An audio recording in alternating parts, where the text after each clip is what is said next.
Hola amigos and comrades! Today's video subject will be proper oil change procedure. Despite the fact that oil change on majority of motorcycles is a very simple process that takes about 15 minutes with breaks included, the internet, and YouTube in particular, is filled with guides that offer all sorts of strange and often bizarre advices. They range from useless but harmless tips, like, for example, not only simply warming up the engine before an oil change, but revving the shit out of it in hope to somehow clean it this way.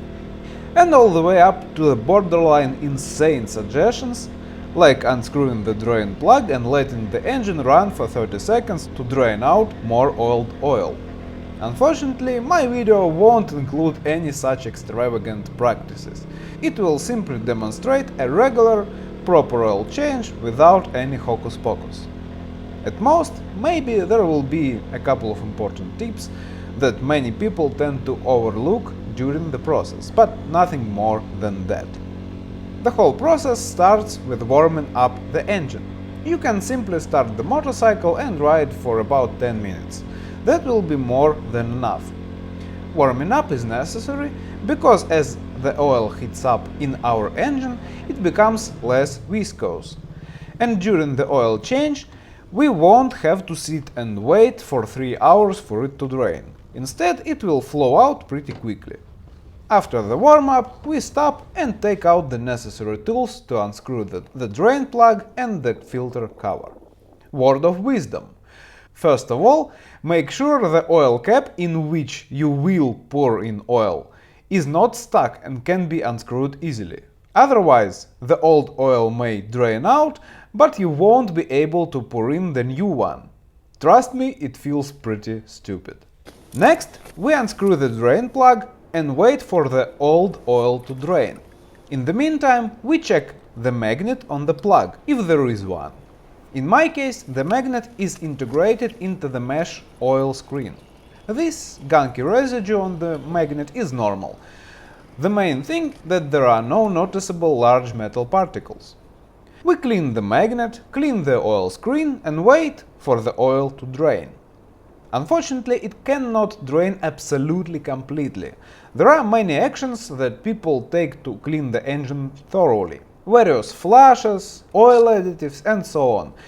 In reality, all of this is pretty much useless. The only way to completely clean the engine is to completely disassemble it, wash each part and then reassemble it. Nobody in their right mind will do that with each oil change. However, the old oil is not something to worry about. The small unremovable residue left in the engine is perfectly normal. If you have a strong desire to improve the engine's hygiene, you can simply change the oil more frequently. Using various flushes is ultimately just a waste of time and money. Once the oil has drained, we wipe the drain hole and tighten the drain bolt. There is no need to over-tighten it, just ensure a tight seal. It's best to tighten it with a torque wrench according to the specifications in the manual. But more about the torque wrench later. Next, we move to the right side. Clean and unscrew the filter cover. The easiest way to open it is if we first turn it and then pull it towards ourselves. It's better not to pry it with a screwdriver since both the cover and the engine crankcase are made of aluminum alloy, which is pretty soft and can be easily damaged. Oil will also pour out of the filter housing, so we keep a drain container and a rag ready. We drain whatever comes out of it and then remove the filter cartridge. Personally, I've never had the patience to carefully pry it out, so I extract it by using this barbaric method. The dirty filter is no longer usable anyway. Next, we drain everything that remains in the filter housing and install a new cartridge, making sure to put some oil onto the rubber ring, so it doesn't get damaged during installation. Many people, especially those who have filters like this, like to put the oil into the filter in advance, to soak it. The idea is that during the start there won't be a need to wait for the filter to fill up with oil, and there won't be a situation where the engine runs dry. There is no harm in doing that, and if you want to go the extra mile, nothing bad will happen. However, in reality, it doesn't provide any significant benefit, because the new filter actually fills up within a couple of seconds upon starting. Also, considering that the engine starts without load and there are still traces of old oil present, there simply is not enough time for any excessive wear to occur. That's why filter priming is not mentioned in manuals. It's an optional step that can be easily skipped. Well, we've installed the cartridge, cleaned the cover, put it back in place and tightened it. Here it's highly recommended to have a torque wrench. The threads on the bolts are very small and they go into aluminum, so it's very easy to strip them. A momentary loss of muscular coordination. Few extra foot-pounds of energy per second.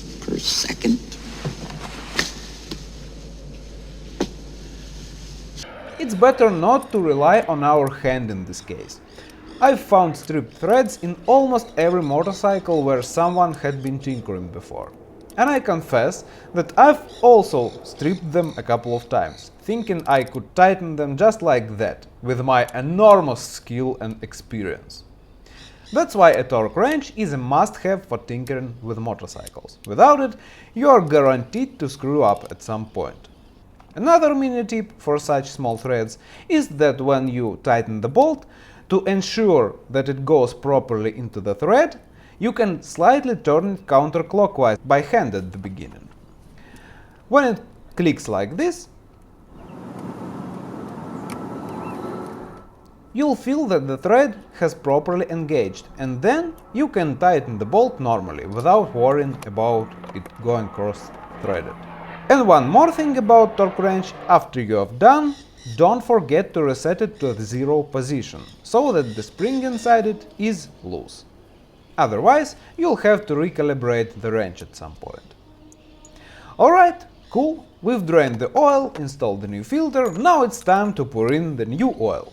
It's pretty straightforward. Clean everything around the oil fill hole, so that's no debris falling in there. Unscrew the cap and pour in the oil.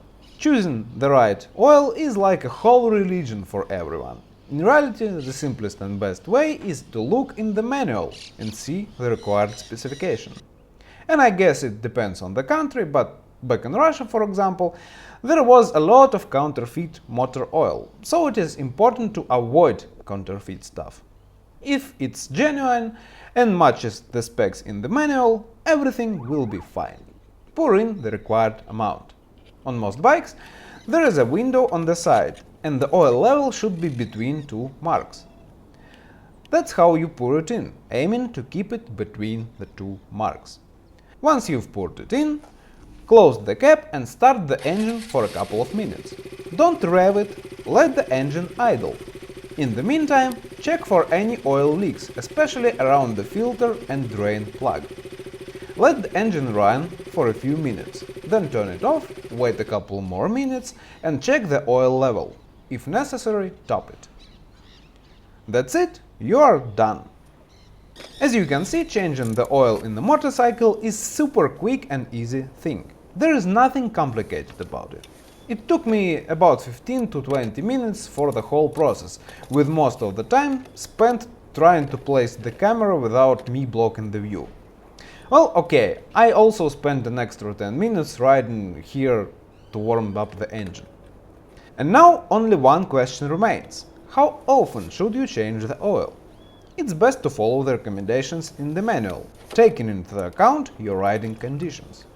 For example, in my KTM manual, the oil change interval is every 7,500 kilometers. But that's a general recommendation. Some people ride more on highways in a relaxed manner, which would be considered lighter usage. Others constantly push their bikes to the limit, resulting in more demanding conditions for the engine oil. Personally, I mainly ride in the city, ride in traffic, and do a lot of maneuvering for myself and for videos.